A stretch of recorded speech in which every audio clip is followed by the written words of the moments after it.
Okay, so this question in Moodle will be the same question every time. And I think that can be really reassuring for someone who's just about to, like, as you say, kick Moodle with your steel boot. This, once you know what you're doing here, you will get it right every time. And that's the secret, like with most things in life, once you know what you're doing. So I'm going to show you how to do this question. I put this in on purpose just to get you to use the factor method rather than the quadratic equation formula method. So let's have a look to see how you do this. So there's a rule how to use the factor method. What you do is you look at your numbers and you decide, well, what numbers will add to give me -5 and multiply to give me +6. And so we're going to do this out here, and then I'm going to show you how you would go about typing in. So you have x squared minus 5x plus 6. So you're asking yourself, well, what numbers will add to give minus 5? We know that 3 and plus 2 will give us 5, but we want minus 5. So if we think we might just, we'll go here, we'll go minus 3 and minus 2, that will give us minus 5. And then we think, okay, what two numbers when we multiply will give us, they have to be the same number. So if we multiply minus 3 by minus 2, this gives us +6. So we know these two numbers here will fulfill the factor method.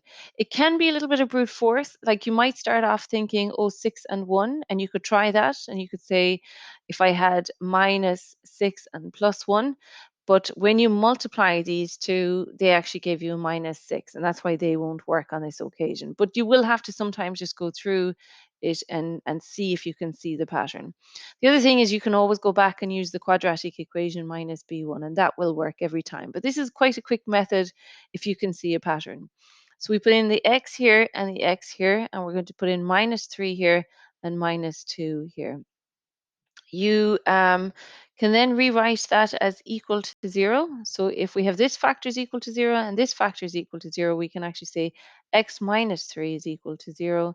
And then we add 3 to both sides. So x minus 3 plus 3 is equal to 3. These undo each other, so x is equal to 3. And the same thing with the other factor. I'm going to make a little bit of space here for myself.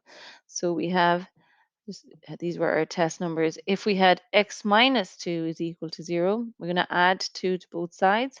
So we have x minus 2 plus 2 is equal to 2. They undo, so x is equal to 2. So these are our two factors here now. We have x is equal to 3 and x is equal to 2. And if you wanted to, you could plug them back into the equation to see if, in fact, this works and if they are indeed factors. So you can have a little check on that. What I'm going to show you next how to do is how to type your answer now into Moodle. So when you get a question like this, the first line is already typed out for you. You know that your factors are going to be x minus 3 and x minus 2. So what two numbers, when you add them, give you -5, and when you multiply them, give you 6. So that's equal to 0. And then you can say x is equal to 3 or x is equal to 2. You can check. It says check again.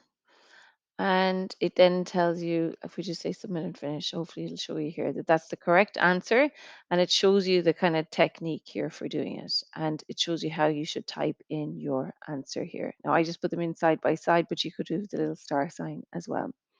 So that's the technique. So what I'm saying to you is this is going to be exactly the same question every time. So you just learn this one time for putting it in, and it's just to encourage you to try the factor method.